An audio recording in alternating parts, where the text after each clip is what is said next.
नमस्कार साथियों। मन नहीं मानता है, चला आता हूँ। और वजह है कि कॉलेज से आने के बाद कुछ एकेडमिक काम को निपटाया, भाई साहब के कृत्यों पर कुछ काम कर रहा हूँ, उसको मैंने कुछ पूरा किया। थोड़ा सा टीवी देखा। कल इतवार है तो थोड़ा राहत है, और आने के पीछे फिर एक कारण है। सभी को नमस्कार। कारण ये है साथियों कि अचानक से बनारस में मैं हूँ, अचानक से बनारस के अखबारों में आसपास या टेलीविज़न के पर्दों पर या सोशल मीडिया के छोटे स्क्रीन्स पर इन दिनों अचानक मैं देख रहा हूँ कि सोशल अनरेस्ट मतलब जैसे कि समाज में एक तरह से कटुता या बुराइयाँ या हिंसा। हरियाणा का जैसे ऑनर किलिंग अचानक हुआ, बाप ने बिटिया को मारा। संबंधों में टकराव, संबंधों में दुराव, संबंधों में विश्वासघात और कई चीज़ का तार तार हो जाना, ये दिखाई पड़ रहा था। आज मैं अपने महाविद्यालय बैठा था विभाग में, तो हमारे एक फैकल्टी मेंबर्स ने बात कर रहे थे हम लोग, क्योंकि क्लासेस अभी बच्चे कम आ रहे हैं, क्लासेस फ्रिक्वेंटली 15 से तेजी से चलेगा। तो बात हो रही थी कि उनके घर में उनके पिताजी या हमारे पिताजी माताजी नहीं थे, फिर भी बीच में हम लोग बात करते थे या हम बड़े बुजुर्गों से बात होती है, तो कह रहे थे कि शायद कलयुग है। और तुलसी ने जो कलयुग के बारे में वर्णन किया था वो जिसे दिख रहा है। और मैं आज इसलिए भी आया हूँ साथियों, एक निमित्त मैंने बना लिया कि चूँकि बनारस में हूँ, काशी में जीवन के अंतिम दिन में महान संत गोस्वामी तुलसीदास जी ने यहीं देह त्यागा था। हम लोग बार बार बोलते हैं यही तुलसी घाट पर, जो हमारे मामा जी का घर रहा है। वर्तमान में वहाँ के महंत प्रोफेसर विशंबरनाथ मिश्र जी हैं। 400 साढ़े 400 साल की परंपरा है। तुलसीदास जी वहाँ रहते थे, वहाँ उनके शिष्य द्वारा उनका हस्तलिखित रामचरितमानस के अंश भी रखे गए हैं।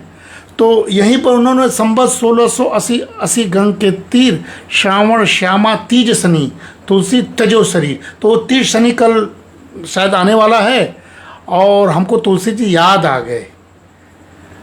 तो हमने सोचा कि उसी बहाने कुछ इकोनॉमिक्स के स्टूडेंट होने के बाद आर्थिक अर्थव्यवस्था का प्रभाव जो समाज में पड़ रहा है उस पर कुछ तुलसी के कलयुग के बारे में याद करके, टीवी देखने से अच्छा है अच्छी बातें किया जाए। बाहर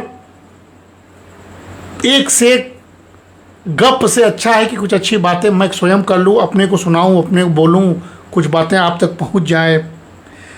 मैं देख रहा हूँ कि बनारस में इन दिनों विकास की आंधी ने बहुत सारे बनारस की संस्कृति को एक तरह से कोलैप्स ही किया है। कुछ ऐसे लोग बनारस वाले रील बना रहे हैं, कुछ ऐसे जैसे मल्ला या सड़क छाप या छोटे लोग, जिसमें केवल गाली गुप्ता का प्रयोग हो रहा है, मानो बनारस गाली के लिए जाना जाता है। और इस तरह की कुछ छोटी छोटी घटनाएं घट रही हैं, मन व्यथित है। गाली तो हम लोग बकते हैं, लेकिन गाली बकने का भी एक सभ्यता है। भाई साहब कहते थे, हम लोग ने इस पर तो लेख लिखा है कि बनारस में जो गाली बोला जाता है या बका जाता है वो अंदर से आता है, गढ़ के नहीं बोला जाता है। वो एक सभ्यतागत गाली है जिसको कि हम लोग सेलिब्रेट करते हैं, खास करके विशेष समय में। अदरवाइज बनारस तो विद्वानों का शहर है, बनारस तो तुलसी का शहर है, कबीर का शहर है, नानक का शहर है, मालवी का शहर है, पद्मश्री पद्म भूषण भारत रत्नों का शहर है, साहित्य संगीत और कला का शहर है। तो बनारस को केवल और केवल एक छिछली छवि के सहारे अगर हम प्रस्तुत करेंगे कि लस्सी है, पहलवान है, गाली बका जाता है, मिठाई मिलता है, ये तो एक तरह से चलन है, ये तो एक अंश है जो हर जगह होता होगा कुछ न कुछ, लेकिन मूल बनारस को कभी नहीं खोना चाहिए। तो थोड़ी चिंता भी हो रही थी और हमने सोचा कि इस पर कुछ बात किया जाए कि क्यों अचानक ये हुआ। साथियों, ये संकट की प्रकृति आई क्यों है? ये घर घर की चिंता है। और आज के समय में ऐसा रहा है कि जैसे हम भी युवा थे, आज भी हम अपने यौवन को सेलिब्रेट कर रहे हैं। हम अपने आप को बुजुर्ग नहीं बनाना चाहते हैं, युवाओं के संगत में रहना चाहते हैं, युवाओं के बारे में बात करना चाहते हैं। लेकिन ऐसा लग रहा है मानो कि कुछ लोग बातों को सुनना नहीं चाहते हैं, इग्नोर कर देना चाहते हैं। ये हर घरों में हो रहा है। अभी हमारे घर में हमारे राकेश भाई साहब आए थे, उनसे भी थोड़ी सी बातें हुई कि संकट की घड़ी में क्या किया जाए, आखिर हमारा रोल क्या हो सकता है साथियों। तो हमने देखा है कि अचानक फिर से ऑनर किलिंग, एक पिता अपने पुत्री को क्यों मार देगा, कितनी गहराई से अगर शक है, कुछ गड़बड़ है, तो हत्या तो एक बहुत बड़ा अपराध हो गया ना। विवाह में जातीय या धार्मिक सीमाओं को लांघने पर क्यों समाज में कठोरता बढ़ती जा रही है, जबकि समाज लिबरल हो रहा है। जाति मान सम्मान को क्यों लोग इतना ले रहे हैं कि एक दूसरे का हत्या कर दे रहे हैं या लड़ाई हिंसा पर उतारो जा रहे हैं।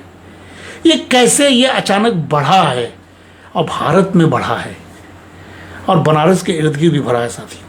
पारिवारिक विवाद बहुत बढ़ गए हैं। हमने सोचा कि आज कुछ इस तरह की बात करें। पीढ़ियों के बीच विचारों का टकराव हो रहा है, पिता पुत्र का कलह हो रहा है। पिता सरेंडर नहीं कर रहा है, अपने पुत्र को कुछ दे नहीं रहा है, पुत्र भी विद्रोह कर रहा है।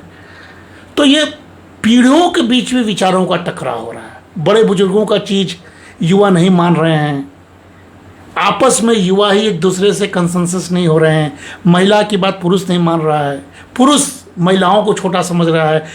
ये तो एजुकेशन के साथ साथ अगर ये बढ़ रहा है तो कहीं एजुकेशन की कमी भी तो दिखाई पड़ रही है। हम लोग मैकाले को गाली देते थे कि मैकाले ने गलत शिक्षा पद्धति दी है। हम कौन से शिक्षा दे रहे हैं कि हमारे यहाँ इस तरह के विवाद हो रहे हैं, पीढ़ियों के बीच विचारों का टकराव भारत में तो कभी हो नहीं सकता था। संपत्ति को लेकर कलह, हमारे यहाँ बात हो रही थी, हमारे फैकल्टी मेंबर्स कर, हम क्या मतलब संपत्ति के लिए कैसे विवाद हो सकता है, दे दीजिए। हत्या हो जाएगा या पीढ़ी दर पीढ़ी लड़ाई लड़ते रहेंगे आप 7 पीढ़ी तक, तो उसका अर्थ क्या है। पुष्पा सुन रही हैं, पद्मिनी जी सुन रही हैं, नमस्ते पद्मिनी जी। कुछ विषय की बात है, आपको अच्छा लगेगा। संध्या जी सुन रही हैं, सुमन जी सुन रही हैं, सभी को नमस्कार। लेकिन मैं ये कह रहा था कि ये जो संयुक्त परिवार है जिसकी परिकल्पना हम लोग करते थे, क्या वो संयुक्त परिवार के टूटने से ऐसा हो रहा है? क्या संबंधों में दरार आर्थिक है? क्या मानसिक तनाव बढ़ता जा रहा है? क्या वैवाहिक समस्याएं बढ़ रही हैं? विवाह नहीं हो रहा है, विवाह नहीं कर रही हैं, लिविंग रिलेशनशिप बढ़ रहे हैं, 1 सेकेंड में डिवोर्स हो जा रहा है। क्या सहनशीलता में बहुत कमी आ गई है? आर्थिक तनाव और भावनात्मक अपरिपक्वता के कारण क्या अधिक तनावग्रस्त वैवाहिक संबंध होते जा रहे हैं? एक दूसरे की बात हम प्रेम से नहीं सुन सकते हैं? क्या प्रेम शब्द बदल गया है? क्या स्नेह शब्द लुप्त हो गया है? ये सब बातें वर्तमान समाज में केवल हम अपने विषय की बात करें और समाज खत्म होता जाए और हम घुटन महसूस करें। हमें किसी से बात करने की इच्छा इसलिए नहीं होती है कि बेकार की बात करने से अच्छा है सार्थक बात करके अपनी बात को हम लोग समाप्त करें। ये क्यों माहौल बढ़ा? ऐसा नहीं था कुछ साल पहले तक, अचानक ये बढ़ा है। ईर्ष्या बढ़ा है, सामाजिक षड्यंत्र बढ़े हैं, अपराध बढ़े हैं, क्योंकि ये भौतिकवाद बढ़ा है। ये अर्थव्यवस्था का दोष है, इसको मैं लेता हूँ, ग्रहण करता हूँ इस दोष को। और दूसरी तरफ जो सोशल मीडिया, जिसका मैं सार्थक प्रयोग कर रहा हूँ, ऐसा नहीं है। सोशल मीडिया पर लोग अनर्थक प्रयोग करते हैं, एक से एक भद्दगी सोशल मीडिया पर दिखाई पड़ता है। लोग देखते हैं, हंसते भी, एंजॉय भी करते हैं, लाइकिंग करते हैं, उससे कमाई हो रही है, उसको अर्थव्यवस्था से जोड़ा जा रहा है। लोग शिकायत करने पर कहते हैं कि कोई कमा रहा है तो आप विरोध क्यों कर रहे हैं? अरे गंदगी परोस कर और जो कहते हैं कि नंगापन परोस कर अगर कमाई हो तो वेश्याएं भी करती थी, फिर वेश्यावृत्ति को खराब क्यों कहा जाता था? तो ये सारे के सारे चीज़ साथियों, जो सोशल मीडिया पर वैभव का दिखावा हो रहा है, इससे राजनीतिक ध्रुवीकरण भी हो रहा है, सामाजिक अपराध बढ़ रहे हैं।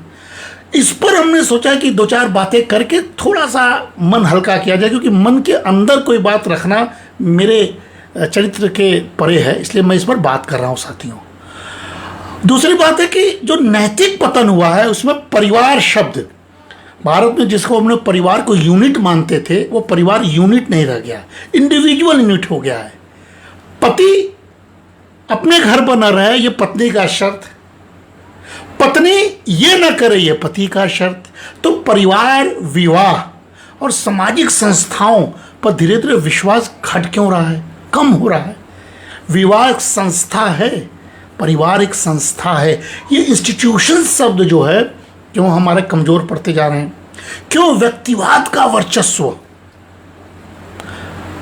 क्यों व्यक्तिवाद का वर्चस्व बढ़ रहा है। और एक तरह से उत्तरदायी, सामूहिक उत्तरदायित्व को हम लोग दबा दे रहे हैं, किसी की बात सुन नहीं रहे हैं। इससे हो क्या रहा है, समाज में साथियों विघटन हो रहा है, सामुदायिक बंधन टूट रहे हैं, जाति अविश्वास। देखिए अभी आसपास के इलाके में सुनने में आया कि दो जाति लड़ गए, जाति अविश्वास हो रहा है और साथ ही साथ क्षेत्रीय तनाव बढ़ रहा है। अगर डेमोक्रेसी के नाम पर, राज सत्ता हथियाने के नाम पर हमारे वोट का अधिकार, हमारे वोट का लाभ अगर इस तरह होगा कि हमारा समाज ही टूट जाए, विखंडित हो जाए, तो ऐसा लोकतंत्र किस काम का है। कोई कहेगा कि आप लोकतंत्र के विरोधी, मैं लोकतंत्र का विरोधी कैसे हो सकता हूँ।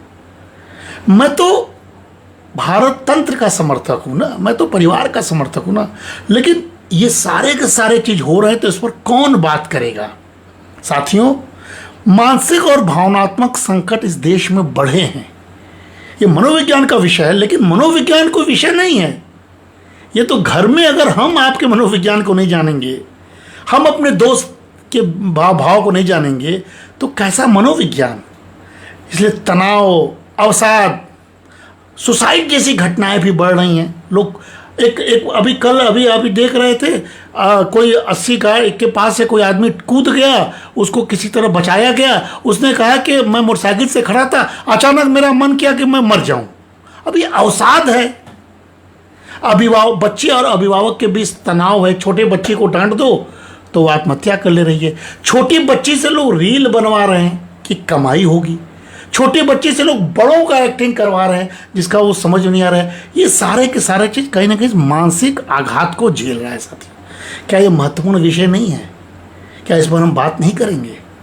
इसलिए साथियों, ये न्यायपालिका, पुलिस, ये जो कल्याणकारी संस्थाएं हैं, ये केवल व्यक्तिगत झगड़ों में उलझ जाए तो हमारा मूल कार्य कैसे होगा। मूल कार्य क्या है कि हमको रोजगार चाहिए, हमको लैंगिक समानता चाहिए, हमको मैटरनल मातृत्व का हेल्थ चाहिए, हमको किसानों का लाभ चाहिए, हमको उर्वरता, मिट्टी की उर्वरता चाहिए, हमको जो है सृजनता चाहिए, हमको कुशलता चाहिए। इस पर कब बात होगी? इसलिए शासन पर जो दबाव है, अगर ऐसे ही झगड़ों को मिटाना होगा तो देश साथियों बिगड़ जाएगा।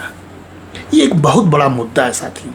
इसीलिए कभी कभी जब हम बात करते हैं इथिक्स की, या भाई साहब के सानिध्य में आजकल काम हम कर रहे हैं, तो ये जो प्राचीन भारतीय दृष्टिकोण हमारा था, जो नैतिक था, व्यवहारिक था, वो समाधान देता था। और व्यक्तिगत आचरण में धर्म की स्थापना का इसीलिए महत्व था। इसीलिए हम लोग पुरुषार्थ की बात करते थे। इसीलिए हम लोग कहते थे धर्मेण हीना पशुआ समाना, धर्मेण हीना पशुआ समाना। ये मनुस्मृति में कहा गया है। मनुस्मृति को लोग समझते नहीं है। मनुस्मृति में सीख है, उसको लेंगे नहीं। खराब है कोई शब्द, उसको पकड़ लेंगे। तो जब मनुस्मृति कहता है कि धर्मेण हीना पशुआ समाना है, यानी जो धर्म से हीन है वो पशु के समान है, तो उसको लोग नकार देंगे। साथियों, धर्म केवल पूजा नहीं है, धर्म कर्तव्य है, और नैतिकता का नाम भी धर्म ही है। जब व्यक्ति अपने कर्तव्य, या कह लीजिए कि अपने धर्म से विमुख हो जाएगा, तब सामाजिक अराजकता फैलेगी। ऐसा ही हो रहा है। अभी बताएंगे कि तुलसी ने इस पर क्या कहा था। साथियों, कहीं न कहीं से क्षमा, लोग फॉरगिव नहीं कर रहे हैं। बदला लेने की भावना छोटे से बड़े लोगों में है। संयम का कोई मोल नहीं रह गया है। जबकि महाभारत में उद्योग पर्व में कहा गया था, क्षमा शस्त्रम करो तेनम ब्रह्म तेजो निर्वाणम। क्षमा यानी आप किसी को फॉरगिव कर लें, एक ऐसा अस्त्र है जो क्रोध और प्रतिहिंसा को शांति में बदल देता है। क्या हम क्षमा देने योग्य हैं? क्षमा देना सबसे वीरता का काम है। हम फॉरगिव कर रहे हैं, छोड़ रहे हैं चीज़ों को। आप सुधर जाइए, ऐसा हो नहीं रहा, इससे भी चीज़ें बदल रही हैं। ये हमारे धर्म में कहा गया है, हम इसको केवल धर्म मानते हैं, इसको अपने जीवन में उतारने की कोशिश नहीं करते, ये भूल कर पाते हैं। इसलिए समाधान है। वैवाहिक विवाद जो होते हैं, परिवार में विवाद होते हैं, भाई भाई से लड़ता, हम लोग भी लड़ते थे, हम और भाई साहब खूब लड़ते, भाई से चला गया, मन में दुख है, लड़ते थे, महीना महीना भर हम लोग एक दूसरे से बात नहीं करते, लेकिन मन के अंदर विषाद घृणा नहीं था। क्यों हम लोग लड़ते थे? कि तू काहे लड्डू खा लेला, तो तू क्या हुआ रोके वाला, तू लड्डू खाए हम ना खाए। अरे भैया भाभी काले तू मत खा यार, तो कि शुगर हो जाए यार, तबीयत खराब हो जाए, तू चावल मत खा, अरे तू चावल रोकवा हमके। अब ये इन सब बातों से भाई भाई लड़ते थे और आपस में बात करना छोड़ देते थे। ये प्रेम का पराकाष्ठा है साथियों। तो अगर आप परिवार में विवाद को सुलझाएंगे नहीं, एक दूसरे को क्षमा नहीं करेंगे, संवाद नहीं करेंगे, अगर केवल और केवल हम लोग मोबाइल के जरिए ही वार्ता करेंगे, एक दूसरे से डायरेक्ट संवाद नहीं करें, ये संवाद के माध्यम से मैं आपसे बात कर रहा हूँ, ये मैं कोई सोशल मीडिया का दुरुपयोग नहीं कर रहा हूँ। संवाद नहीं करेंगे, आत्म संयम नहीं होगा, तो कैसे परिवार बचेगा, कैसे शांति बचेगी। इसीलिए सबसे बड़ा काम हम सबको मिलकर करना है, एक दूसरे से मिलते जुलते रहना है। पुष्पा के घर बहुत दिन से नहीं गए, नाराज है, मुझे जाना है, मैं जाऊंगा, लेकिन फिर भी हम लोग एक दूसरे से बात करते ही हैं। तो कहीं ना कहीं से काम, क्रोध और ईर्ष्या, ये तीन हमारे दुश्मन है, इस पर नियंत्रण साथियों करना चाहिए। ये भगवत गीता में भी कहा गया है, काम एष क्रोध एष रजोगुण समुद्धव, यानी कामना और क्रोध रजोगुण से उत्पन्न होते हैं और ये आत्मा के शत्रु हैं। बहुत एक दूसरे पर कामना मत कीजिए, एक्सपेक्टेशन सबसे बड़ा दुश्मन है। अगर आप एक्सपेक्टेशन से, स्वार्थ से किसी से प्यार कर रहे हैं, अगर आप एक्सपेक्टेशन से, स्वार्थ से किसी से जुड़ाव में हैं, तो आप टूट जाएंगे, खत्म हो जाएंगे। तो कामना और क्रोध ये दोनों ही हमारे शत्रु हैं, इससे दूर रहा जाए। जब हम अपने शत्रु को पहचान लेंगे तो फिर भी उसको गले लगा के कैसे जिएंगे। ये सारी चीज़ लिखा गया है, समाधान भी दिया गया है। ईर्ष्या, भौतिक तुलना, किसी के पास गाड़ी है आपके पास नहीं, आप ईर्ष्या में, किसी के बगल में बहुत बड़ा मकान है आपका छोटा है, आप ईर्ष्या में आ गए। क्या जरूरत है सब ईर्ष्या का?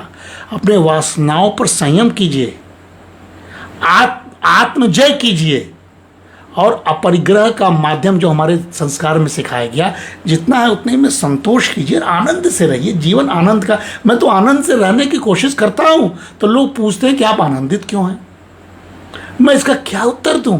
मैं आनंदित इसलिए हूं कि मैं ऐसी बात बोल रहा हूं, मेरा स्वभाव आनंद का है, मेरे परिवेश आनंद के हैं, मेरा परिवार आनंद का है, मैं आनंद वन में रहता हूं, मैं आनंद कोश में जीता हूं। माँ गंगा के किनारे रहने वाला, माँ के गर्भ में, माँ के गोद में खेलने वाला दुखी कैसे रह सकता है? बनारस में रहने वाला दुखी हो, बनारस में रहने वाला क्राइम कर दे, बनारस में रहने वाला अपशब्द बोले, बनारस में रहने वाला ईर्ष्या करे, ये उसके ही कल्याण के खिलाफ होगा साथियों, ये आप तय मान लीजिए। और कहीं ना कहीं स्त्रियों का सम्मान और वैवाहिक धर्म, यत्र राजस्तु पूज्यन्ते रमन्ते तत्र देवता, ये केवल श्लोक नहीं है, ये भी मनुस्मृति ने कहा था। मनुस्मृति को लोग गाली देते हैं। कहीं ना कहीं से हम स्त्री पुरुष, हम ये सावन में चल रहे हैं। सावन मतलब शिव का, माँ कांवड़िए शिव पर चलाते। शिव कौन थे? अर्धनारीश्वर थे। क्या उन्होंने भेद किया? सम्मान और साझेदारी, अधिकार केवल नहीं, परिवार को सशक्त बनाने के लिए दोनों का सम्मान किया जाए, प्रेम को परोसा जाए। खाना न परोस पाए कोई अगर, तो आप प्रेम को परोस दीजिए, खाना मिल जाएगा। तो कहीं ना कहीं से साथियों जो संयुक्त परिवार है और जो सामाजिक सहयोग है, इसकी कमी हो रही है, जो खल रहा है। इसीलिए मेरा मन आया कि मैं इस पर कुछ बातें करूं। अब देखिए, कलयुग में कहा भी गया है कि जो लोक प्रचलन है उसमें कहा गया संघे शक्ति कलो युगे, यानी कलयुग में शक्ति संगठन में है। अब देखिए, ये बात जो कही गई है इसका ये अर्थ नहीं है कि आप जाति को लेकर संगठित हो जाइए, आप धर्म को लेकर संगठित हो जाइए, आप महिला हैं तो महिला को लेकर संगठित हो जाइए। ऐसा नहीं है। संगठन का मतलब पूरा मुट्ठी, पूरा देश, पूरा समाज, पूरा राष्ट्र, पूरा परिवेश और पूरा ये जो कहते हैं सृष्टि का पूरा एक एक अंग, इसको हम लोग एक करना चाहिए। ऐसा नहीं कि टुकड़े टुकड़े में हम संगठित हो रहे हैं। जब टुकड़े टुकड़े में संगठित हो रहे हैं तो विश्व के इकोनॉमिक ऑर्डर को देखिए। ग्लोबलाइजेशन के बीच में G7, ग्लोबलाइजेशन के बीच में एशियान, ग्लोबलाइजेशन के बीच में अंटार्ड, ग्लोबलाइजेशन के बीच में 3 बड़े महाशक्ति। तो टुकड़े टुकड़े में जो कॉन्सेप्ट क्लियर नहीं होता है तो विश्व भी उसका परिणाम भोग रहा है। देखिए टैरिफ, देखिए कैसे अमेरिका पागल हुआ है, बिल पास हो गया तो कैसे 26%, 30% धकाधक सब पर टैरिफ लगा रहा है, क्योंकि वो संगठित हम लोग नहीं हैं। हम लोग भारत को किनारे कर दिए विश्व वाले, तो अमेरिका को मौका मिल गया। देखिए टैरिफ पर टैरिफ लगाया जा रहा है। तो संघे शक्ति कलो युगो, इसका मतलब है कि सबको एक होना चाहिए किसी विशेष मुद्दे पर।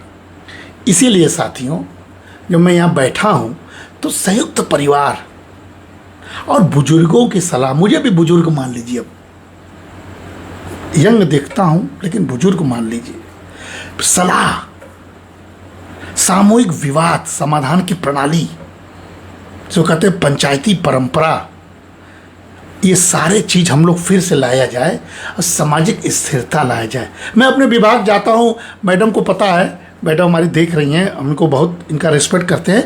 हम जाते हैं तो विभाग में आनंद का माहौल पैदा करते हैं, तनाव से सबको निकालते हैं, सब तनाव में रहते हैं, मैं आनंद लाता हूँ। समाधान आनंद से है और तनाव से उलझन है, ये मान लीजिए आप लोग। इसीलिए साथियों, जो हमारा धर्म आधारित, जो बोलते हैं constructive modern action that should be inspired by धर्म, ये दुनिया का भी संदेश है। कहीं ना कहीं से विद्यालयों में, महाविद्यालयों में, विश्वविद्यालयों में हम परिवार और शिक्षा और विवाह संस्था को जोड़ें, गृहस्थ और आश्रम धर्म को समझाएं। बच्चों को नहीं मालूम है। स्त्रियों की गरिमा और स्वायत्ता को बढ़ाने के लिए जो आधुनिक उपाय है, हमको फिर से अपने पुराने ग्रंथों को, मनुस्मृति को गाली देने से नहीं होगा, रामायण को गाली देने से नहीं होगा, इन सब के साथ जोड़कर मॉडर्न तरीके से पढ़ाना चाहिए। मीडिया में अपराध, आजकल देखिए मीडिया केवल महिमा मंडन जो कर रहा है अपराध का, खराबी का, खराब खराब खराब खराब, कहीं ना कहीं से नियंत्रण होना चाहिए। इतना भी अधिकार नहीं देना चाहिए।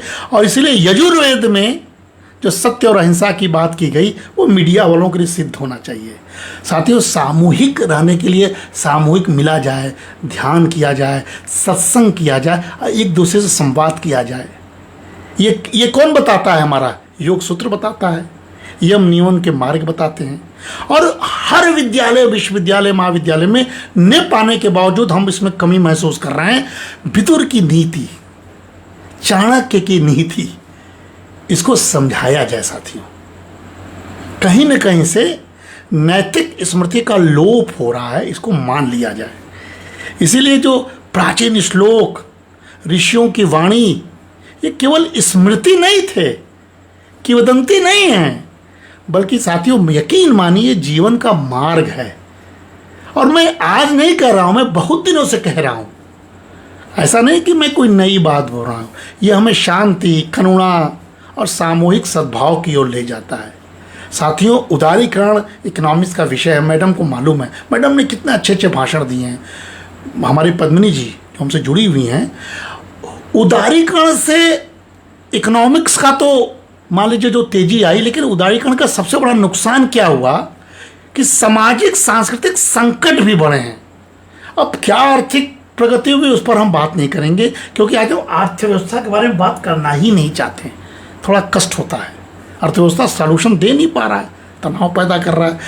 लेकिन ये जो सुधार हुए थे उससे बहुत बड़ा सामाजिक सांस्कृतिक संकट 1991 से ही देश में शुरू हो गया था। और हमको याद है कि हम लोग बहस करते थे कि इकोनॉमिक्स जब लिबरलाइजेशन होगा, बाहर से धन आएगा, पूंजी निवेश होगा, तकनीक आएगी, तो भाई बाहर से संस्कृति भी तो आएगी। जैसे जैसे जब औपनिवेश हुए तो अंग्रेजी मैकाले आ गए। तो कहीं ना कहीं से आर्थिक परिवर्तन और बढ़ती विषमता, सांस्कृतिक बदलाव, पारिवारिक विघटन, उपभोक्तावाद, ये उजागर हुआ 1991 के बाद साथियों। इसीलिए ये जो नियोजित अर्थव्यवस्था जो थी हमारी पहले, उससे हम जो मुक्त बाजार या जो होते फ्री इकोनॉमी की ओर बढ़े, तो जीडीपी हमारा मेजरमेंट हो गया, जीडीपी में वृद्धि हुआ, हम खुश हो गए, विदेशी निवेश बढ़ गए, एक नए मध्यम वर्ग का विस्तार हो गया, हम खुश हो गए। लेकिन उस खुशी के बीच हम भूल गए इस 30-35 वर्षों में कि हमारी सामाजिक संरचनाओं और सांस्कृतिक नींव अस्थिर हो गए हैं। इस पर बहस हम लोग नहीं करते थे, हम अर्थशास्त्री भी नहीं करते थे कभी, और गवर्नमेंट तो जीडीपी से खुश हो गया। तो कहीं ना कहीं से ये बढ़ती असमानता और जो टर्मिनोलॉजी अचानक आया है, सोशल एक्सक्लूजन, ये गढ़ा हुआ टर्मिनोलॉजी है। सामाजिक बहिष्करण हमारे यहाँ कोई कॉन्सेप्ट नहीं था, लेकिन हमने दे दिया। तो शहरी क्षेत्रों, कॉर्पोरेट वर्ग, पूंजी के संकेंद्रण से शहर और ग्रामीण की खाई भी बढ़ते गए, अनऑर्गेनाइज सेक्टर के श्रमिक भी बढ़े। कहीं ना कहीं से जो रिपोर्ट 2020 से 24 के बीच साथियों ऑक्सफैम की आई थी, उसमें भारत की 10% जनसंख्या के पास 77% राष्ट्रीय संपत्ति है। ये असमानता लिबरलाइजेशन की देन है। इसलिए उपभोक्तावाद बढ़ा है और नैतिकता का क्षरण हुआ है। ये एक तरह से हमको समझना होगा। आज मैं इसीलिए आया हूँ कि पारिवारिक विघटन और वैवाहिक तनाव को कम करना बहुत जरूरी है। एकल परिवार संक्रमण के दौर में चल रहे हैं।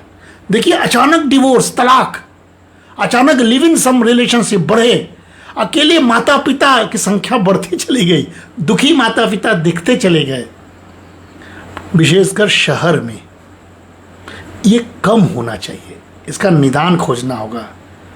वृद्धावस्था आने वाले भारत की पहचान होने जा रही है। भारत युवा सिर्फ 32 वर्ष रहेगा, फिर भारत भी बुजुर्ग हो जाएगा। क्या बुजुर्ग भारत में हम इस तरह के अनादर की कल्पना करके जीवित रह सकते हैं? इसलिए युवा मानसिकता को बदलना होगा। ये संकट का दौर है, इसको मिल के साथियों हम लोगों को दूर करना होगा।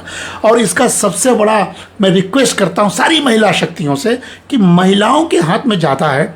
महिलाएं संगठित होके पुरुषों की कमियों को सिर्फ देखते हुए कोई नया निर्णय ना ले लें। वो वही परिवार बचाएंगी, वही समाज बचाएंगी, वही राष्ट्र बचाएंगी, वही पर्यावरण बचाएंगी और वही मन भावना को बचाएंगी। ये मुझे मालूम है। इसलिए जो महिलाओं का आर्थिक सशक्तिकरण हो रहा है, सकारात्मक तो है, लेकिन कहीं ऐसा तो नहीं कि उसमें भी पारंपरिक लैंगिक भूमिकाओं में टकराव हो रहा है।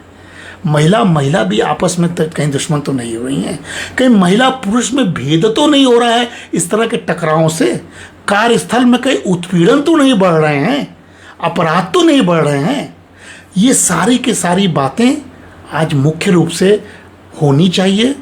सबको ये बातें करनी चाहिए, बजाय इसके कि हम केवल बुराई दिखाएं, आत्ममंथन न करें और इस तरह की वार्तालाप न करें साथियों।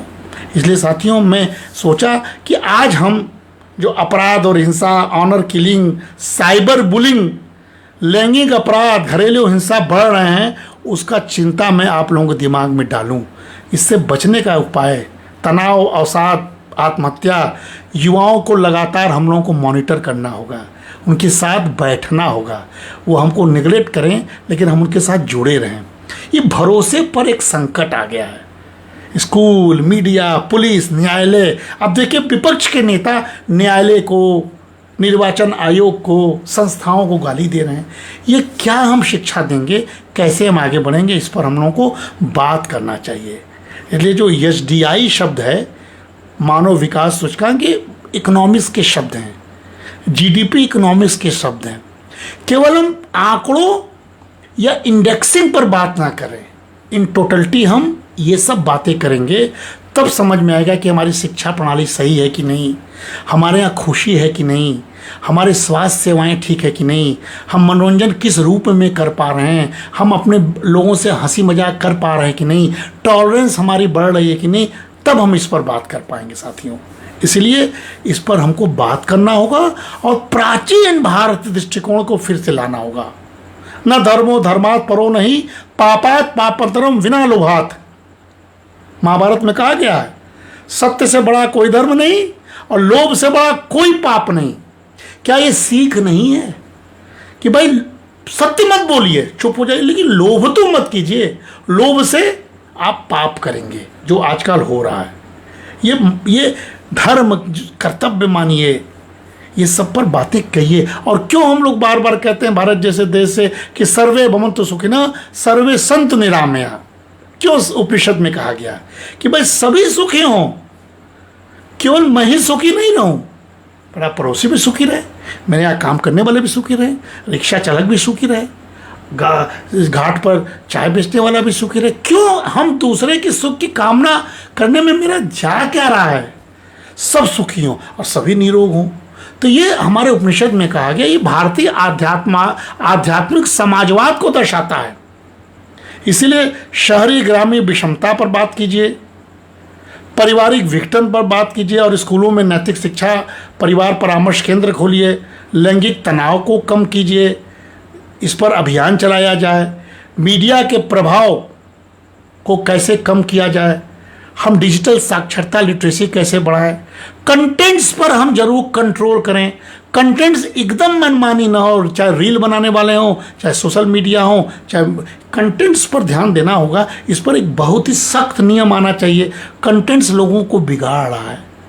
और जो युवा संकट पर बात किया जाए, मूल्य शिक्षा कैसे हो, कैरियर का मार्गदर्शन हम लोग कैसे किया जाए शिक्षक के रूप में, ताकि उनका जुड़ाव रोजगार की ओर रहे, उनको मानसिक परामर्श कैसे दिया जाए, ये सारी बातें गांधी के समय से विवेकानंद तक और दीनदयाल उपाध्याय जैसे महान विचारक कहते रहे।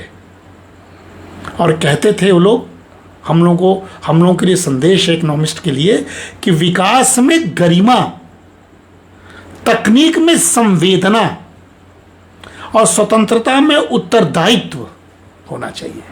कितना सुंदर व्याख्या है, ये सिलेबस में नहीं है कि भैया विकास कर रहे हो तो गरिमा होनी चाहिए विकास में। आप किसी का घर उजाड़ के, किसी का पेड़ काट के, पर्यावरण को नष्ट करके, संस्कृति को नुकसान पहुंचा के विकास करेंगे तो गरिमा नहीं रहेगी। बनारस की गरिमा क्या है? गंगा है। बनारस की गरिमा क्या है? कला साहित्य संगीत है। बनारस की गरिमा क्या है? कबीर तुलसी की परंपरा है। बनारस की गरिमा क्या है? आनंद कानन वन है। बनारस की गरिमा क्या है? आनंद कोश का जीवन है। बनारस की गरिमा क्या है? उन्मुक्त जीवन है, हंसी मजाक है, महादेव का शहर है, धर्म है। बनारस का जीवन क्या है? सार्वभौमिकता है। बनारस का जीवन क्या है? Oldest living city of the world है, क्योंकि हम लोग जीवित हैं, जीवंत रहने वाले लोग हैं। हम लोग बहुत टॉलरेंट कहलाते हैं। क्या बनारस में टॉलरेंस है? तो विकास में गरिमा, ये बात ध्यान दीजिएगा। विकास करें तो गरिमा। और तकनीक अगर हो, तकनीक मतलब मोबाइल है, ये हमारे बेटे ने प्रोत्साहित किया तो मैंने लेते आया, मैं इसी से बोलता हूँ।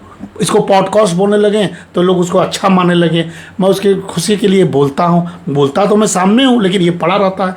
तो तकनीक जो है उसमें संवेदना हो चाहिए, हम उसमें संवेदना रखें।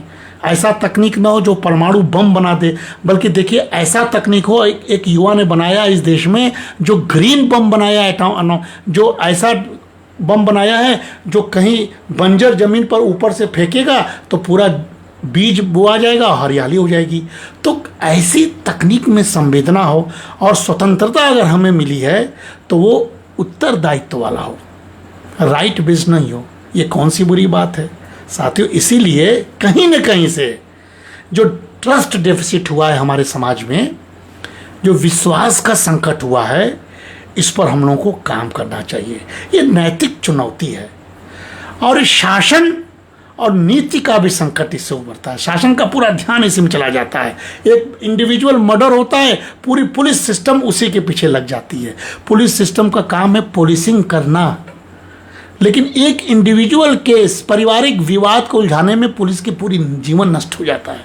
सेना को इन्वॉल्व होना पड़ता है कभी कभी इंटरनल कॉन्फ्लिक्ट में। ऐसा नहीं होना चाहिए। इसलिए साथियों, कहीं न कहीं से भारत को नैतिक बनना होगा। नैतिक भारत ही भारत कहलाएगा। विकसित भारत केवल भारत नहीं कहलाएगा। विकसित नैतिक भारत जोड़िए, जिसमें भ्रष्टाचार न हो, पक्षपात न हो, रिश्वतखोरी न हो, नियुक्तियों में पक्षपात न हो, अनैतिक लॉबिंग न हो, लाइसेंस नौकरियों में जुगाड़ संस्कृति न हो, संस्थागत बेईमानी न हो, आंकड़ों में हेर फेर न हो, फर्जी डिग्रियां न हो, पक्षपाती मीडिया न हो, दोषपूर्ण शोध कार्य न हो, प्लेगरिज्म न हो। इस सारे के सारे चीज से जनता का विश्वास डगमगा जाएगा साथियों, और सामाजिक असंवेदनशीलता बढ़ जाएगी। नफरत भरे भाषण, कोई कुछ बोल दे रहा है। मॉरल पॉलिसिंग, कोई किसी को मार दे रहा है। हिंदी बोलिए नहीं तो मारेंगे। ये मॉरल पुलिसिंग, ऑनलाइन गाली गलौज हो रहा है, रील बना के खुलेआम गंदगी हो रही है। ये क्यों हो रहा है? भीड़ में हिंसा में बदल जा रहा है। ऐसा कैसे हो रहा है साथियों? गरीबों, वृद्धों और वंचितों के प्रति संवेदना है ही नहीं है हम सब में। हम कहाँ गए, कहाँ मर गए, कहाँ मेरी आत्मा चली गई। कार्यस्थलों में अनैतिक आचरण बढ़ते जा रहे हैं। ये वीडियो रिकॉर्डिंग से लोगों को सामने आ रहा है, लोगों का रिकॉर्ड हो जा रहा है। प्रिंसिपल अपने छात्रा के साथ दुराचार कर रहा है, टीचर अपने छात्रों के साथ कर रही है, छात्र अपने टीचर के साथ कर रही है। अभी बनारस में अभी एक बच्ची मर गई है। मैनेजमेंट में इंस्टीट्यूट में रेप हो जा रहा है। तो कैसे ये शैक्षणिक क्षेत्र में ये सारे अनेकता बढ़ते जा रही हैं? साहित्यिक चोरी क्यों हो रहा है? एक दूसरे का चोरी करके लोग अपना बताते रहे खुलेआम। विज्ञापनों का दौर बहुत खराब है। विज्ञापनों में कोई मत जाइएगा, भ्रामक होते हैं। उसका दौर बढ़ता जा रहा है, उसे लोग पैसा कमा रहे हैं, है ना। इनसाइडर ट्रेडिंग हो रही है, कर चोरी हो रही है। अभी भी जीएसटी के बावजूद हम लोगों को पता है, लेकिन बोल नहीं सकते हैं क्योंकि निजी स्वार्थ है। रसीद नहीं लोगे तो 10 रुपया कम हो जाएगा। ये कौन कर रहा है? हम कर रहे हैं। इसीलिए साथियों, नैतिक ह्रास से बचिए। और भौतिकवाद और प्रतिस्पर्धात्मक व्यक्तिवाद बहुत खराब है। उदारीकरण ने यह बढ़ाया है। लाभ पहले, नैतिकता बाद में। Profit first, ethics later on. कैसे चलेगा देश, कैसे बचेगा भारत, इसकी चिंता सता रही है। मैं तो मस्त हूँ, मैं तो हंसता हूँ, मैं तो आनंदित हूँ, लेकिन केवल इंडिविजुअल आनंद से होगा क्या जब तक आप सब हमारे साथ नहीं हंसेंगे। इसलिए साथियों, कामेश क्रोधेश रजोगुण समुद्धव। कामना, क्रोध रजोगुण से उत्पन्न होता है। खान पान नियंत्रित कीजिए। धर्म से विचलित होने वाला काम हम लोग खान पान पर चले गए हैं।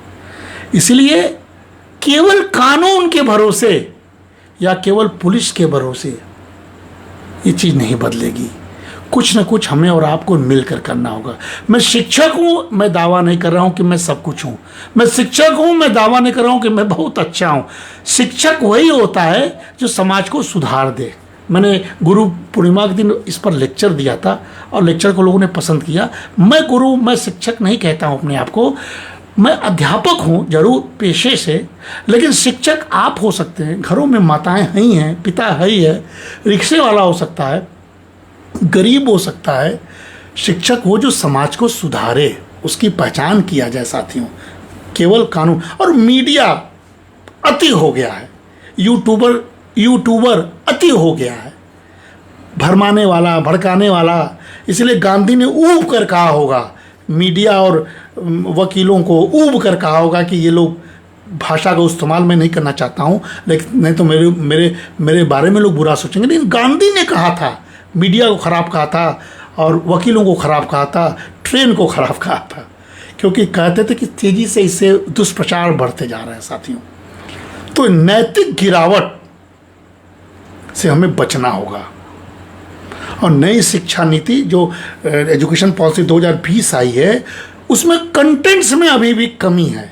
हम लोग तो थक गए हैं इसको देखकर, कोई अर्थ नहीं है आज के बदलते हुए माहौल में, केवल हेर फेर है थोड़े बहुत का, कुछ भी उसमें मूल्य आधारित नहीं है, कुछ भी नयापन नहीं है, कुछ हम सिखा नहीं सकते हैं। सांस्कृतिक दार्शनिक का कोई समाधान के बारे में बात नहीं कही है। धर्म के माध्यम से नैतिक पुनर्जागरण होगा, इस पर हम कोई बात नहीं करना चाहते हैं, इसमें हम पिछड़ा करने लेंगे। हमारा जो नैतिक धर्म है उस पर हम बात करेंगे तो पिछड़े कराएंगे, ऐसा आज भी लोग कर रहे हैं। इसीलिए फिर मनुस्मृति की बात करता हूँ, क्योंकि भाई बैठता है तो मनुस्मृति याद आता है।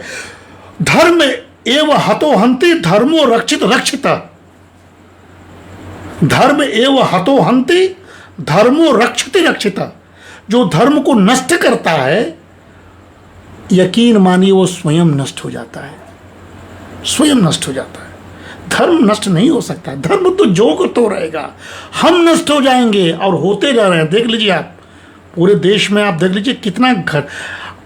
साथियों, मैं बार बार कर रहा हूँ कि मेरा निमित्त क्या है कि कल संवत 1680 गंग के तीर श्रावण श्यामा 30 शनि तुलसी तजोसरी तुलसीदास जी को मैं प्रणाम करता हूँ, जिन्होंने की सूची उस समय आज से 450 वर्ष पहले मानस में मनुष्य के नैतिक और मानसिक सामाजिक पतन का चित्रण कर दिया था, कलयुग के बारे में बताया था। और कलयुग को उन्होंने मात्र एक युग नहीं बल्कि मानसिक और नैतिक विकृति के रूप में देखा। सोचिए 450 वर्ष पहले इस आदमी ने, इस महान संत ने, जो काशी में रहा है, काशी का पुनरुद्धार किया है। काशी वासियों को सोचना चाहिए, उन्होंने कितना बड़ी बात कह दी थी, तब भी हम नहीं चेते। उसमें विकास की आंधी नहीं थी, लेकिन तुलसी तो थे हमारे पास। उन्होंने कलयुग को मानसिक और नैतिक विकृति के रूप में देखा। तुलसी क्यों याद आ रहा है? क्योंकि कल उन्होंने देह त्यागा था, आने वाला कल। आज तुलसी जिंदा है मेरे हृदय में, तो मैंने सोचा देह त्यागने के पूर्व संध्या पर तुलसी को याद किया जाए। तुलसी तो अमर है, लेकिन भाव तो हमको जिंदा रखना है। साथियों, धर्म का पतन होता है, इससे अधर्म फूलता फलता है। तुलसी ने उसी समय कहा था, कलिकाल मल मूल मन मोहू सुर सब विभुत भय असनोऊ। तुलसी के मानस में कहा गया कि कलयुग पाप और मोह का मूल है। जो भी हमने बोला आपसे, कलयुग 450 साल पहले, आज जो भारत में हो रहा है, विश्व में हो रहा है, तुलसी ने चेतावनी दी थी कि भैया जो कलयुग का काल है आने वाला, वो पाप है और मोह का मूल है। यहाँ तक कि देवता जैसे विवेकी भी भ्रमित हो जाते हैं। देवता उन्होंने कह दिया, देवता मतलब जिसको हम लोग देवता मानते हैं, ऋषियों को, संतों को, सोच लीजिए ये कलयुग में कहा गया था। और ये नहीं कहा उन्होंने धर्म और आध्यात्म में पाखंड को भी खोजा। तुलसी की दृष्टि देखिए, आप गाली दीजिए तुलसी को, कलयुग के बारे में कहा, धर्म न जाने कर्म न जाने, काम क्रोध मद लोभ न माने। लोग धर्म और कर्म का मर्म नहीं समझते। किसका समझते हैं? काम क्रोध और अहंकार, और लोभ उन पर हावी हो जाता है। तो इसका मतलब है कि आंतरिक शुद्धि का अभाव हो जाएगा। तो उसे ने चिताया, वो दिख रहा है। और दूसरे कहा कि ढोंगी संतों और छलावे, आप देखिए कई संत पकड़ा रहे हैं ढोंगी, और जो छलावा है वो धर्माचार्यों की भरमार हो जाएगी। सुनो मुनि कलिकाल कर धोखा, धर्म न करही नर करही कपट सोखा। कहते हैं कि कलयुग का यही धोखा है कि लोग धर्म को छोड़कर कपट करेंगे, छल करेंगे, जो चारों तरफ हो रहा है। तुलसी का वर्णन है, तुलसी जीवित है, तुलसी जीवित रहेगा। तुलसी को मानिए मत मानिए, तुलसी ने चेतावनी दे दिया है। परिवार, रिश्ते, समाज, इस कर्तव्य की कमी के बारे में आगाह किया था। शिक्षित लोग भी, ऐसा नहीं कि शिक्षित लोग नहीं करते, शिक्षित लोग भी छल कपट सामान्य लोगों की तरह करते हैं। राजनीति और संस्थाओं में भ्रष्टाचार होगा। तुलसी ने उस समय कहा था, राज धर्म बिनु नृप न चाले, धर्म न चले वेद बिन भाले।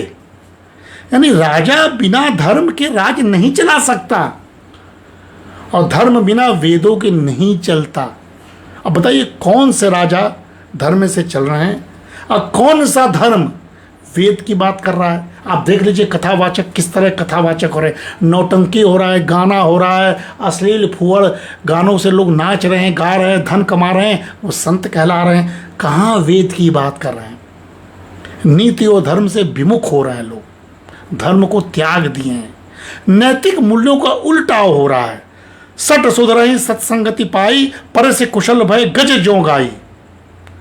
भाई तुलसी ने कहा दुष्ट की संगत पाकर, दुष्ट भी संगत पाकर सुधर सकते हैं, ऐसा कहा। परंतु कलयुग में सत्संग ही नहीं मिलेगा। आप मेरे साथ बैठना ही नहीं चाहेंगे, मैं तो अपने भाई के साथ बैठा ही हूं। सत्संग नहीं खोज पाएंगे। अच्छे लोगों के साथ आप बैठना नहीं चाहते हैं, आप अपना समूह बनाना चाहते हैं जिसमें आपकी अपनी तारीफ हो जाए। कुछ लोग की तारीफ करें, हम एक दूसरे की तारीफ करें। ऐसा समूह से सत्संग नहीं मिलेगा।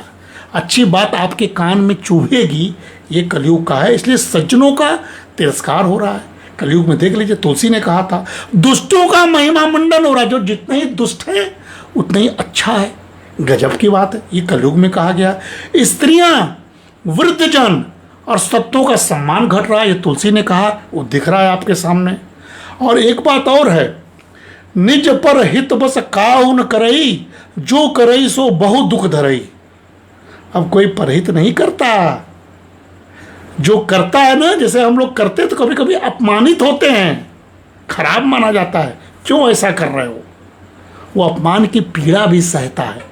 हम अगर किसी के प्रति स्नेह रखते हैं, सम्मान रखते हैं, ईमानदारी रखते हैं, तो अपमानित भी होना पड़ता है। ये परहित नहीं हो रहा है। स्वार्थ ही जीवन का उद्देश्य बन गया है।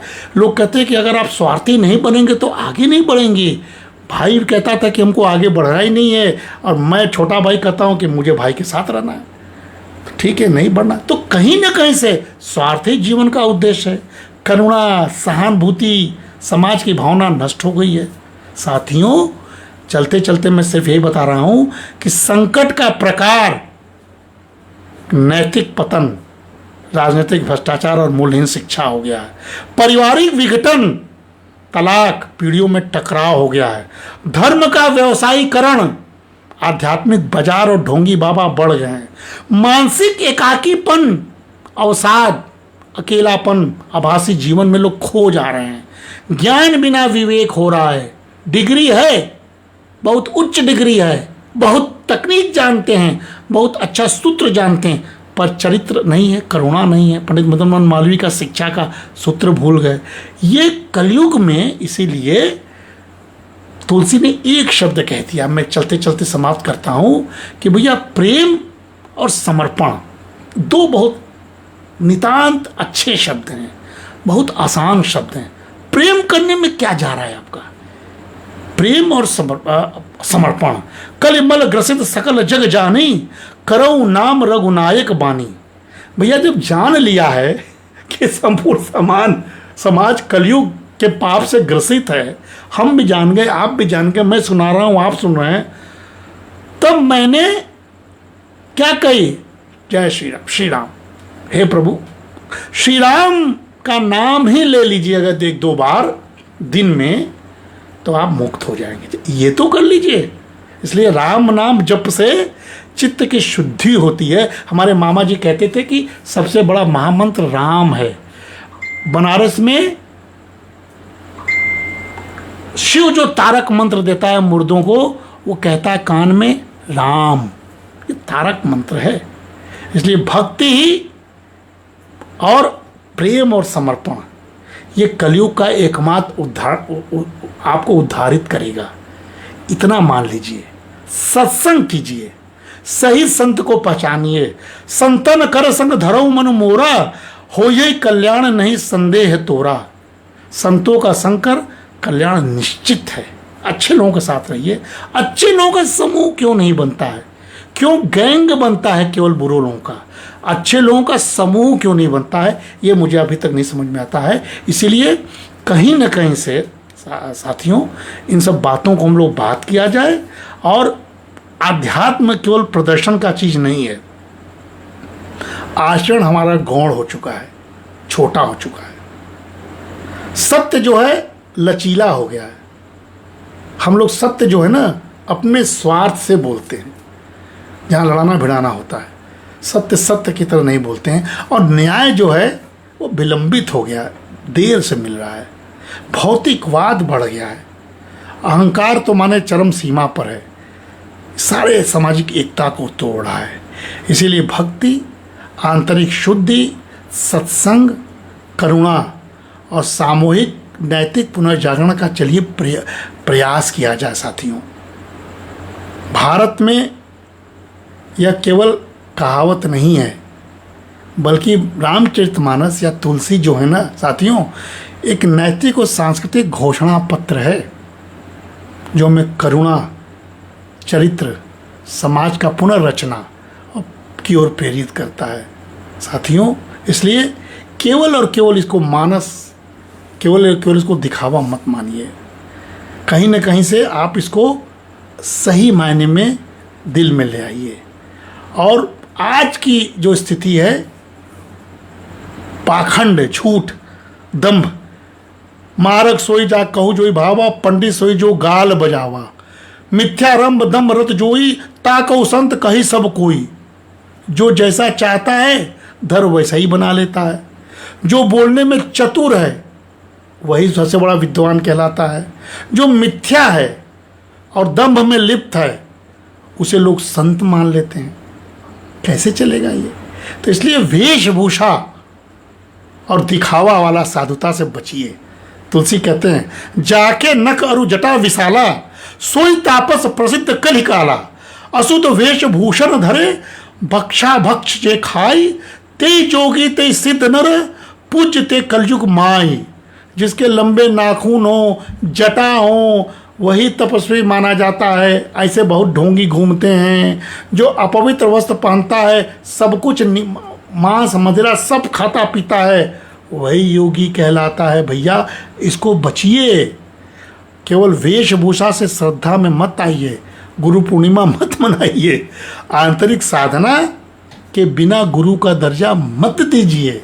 आपके अंदर का अंधकार न मिटे तो गुरु मत मानिए, आपसे निवेदन है। इसलिए आप कृपया इन सब बातों को मानिए और आज की स्थिति पर बात किया जाए। जो सामाजिक भूमिकाओं में गड़बड़ी आई है, जो दिखावे का ज्ञान आया है, बिना मूल संस्कारों के ज्ञान आया है, इस पर वापस हम लोग बात किया जाए और कहीं न कहीं से इसको अपने शिक्षा नीति में जोड़ा जाए। ईर्ष्या, लालच, असमानता को दूर किया जाए। ये सब आज की मांग है और यही मेरा भी चिंता था। आज मैंने सोचा किस विषय पर बोलूं, तो चलिए तुलसी के देह त्यागने के पुण्यतिथि के पूर्व संध्या पर तुलसी को भी याद कर लिए, राम को भी बोल दिए, चरित्र के बारे में बखान कर दिए और समाज को थोड़ा हिला भी दिए। बहुत बहुत धन्यवाद पद्मिनी जी, दीपक मिश्रा जी, पुष्पा जी, पूनम पांडे जी, सुमन जी, जो सुने हैं सब हमारी अधिक से अधिक नारी शक्तियाँ थीं। और शायद हमको लगता है आने वाले समय में देश बदलेगा, अब देश पुनः वापसी के राह पर आएगा। वापसी के राह का मतलब हम विकसित भारत, नैतिक भारत बन के दिखाएंगे। नमस्कार, धन्यवाद।